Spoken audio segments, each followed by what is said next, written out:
Good morning, boldest and most powerful women of the ages.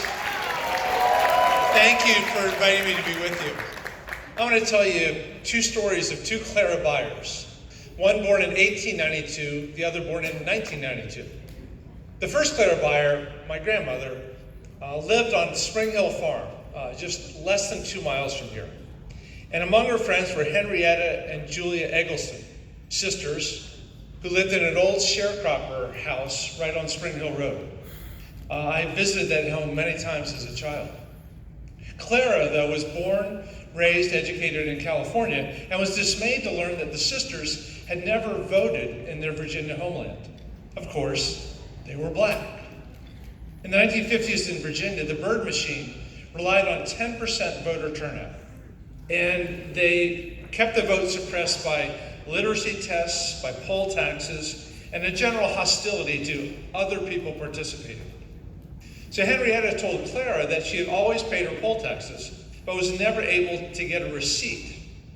So the tall white woman started accompanying the sisters when they paid their tax, which had to be paid 3 consecutive years to be able to qualify to vote.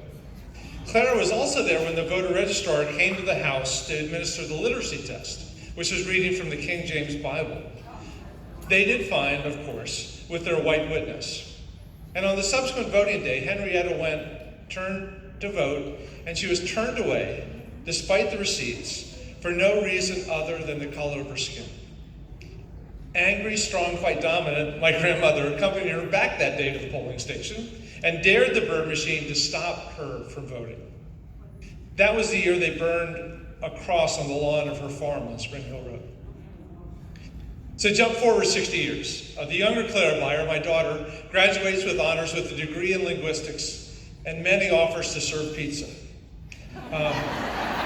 So she decides to take a 12-week crash course in coding. And of course, she's the only woman out of 30 students. On the first day, the professor announces that he's breaking up all the students into 4-person groups so they can collaborate on all their teamwork. And Clara objects. She declares that she will be a team of 1. And why, the teacher asks?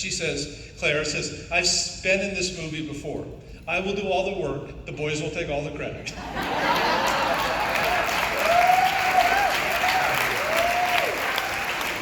Halfway through the course, on a Friday afternoon, the professor puts up this gnarly, super challenging problem for them to solve over the weekend.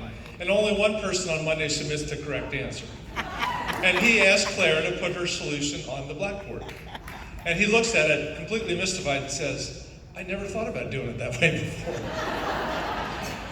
Well, those Claras have a message for us, because our democracy is at our very crossroads. Our values on issues, our majority of Americans are heirs of the Enlightenment.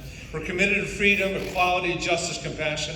We respect women's reproductive freedom. We want common sense gun safety. We respect the right of everyone to vote. We don't believe the lies about fraud, and we don't care who loves whom, and we respect individuals' gender identifications.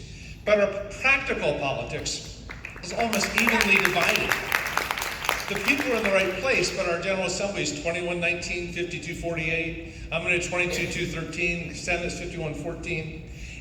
Our only answer, in the lesson of the two Claras, is to overcome the challenge of voter suppression, gerrymandering, and the abundance of right-wing media misleading people. We have to get every single person out to vote.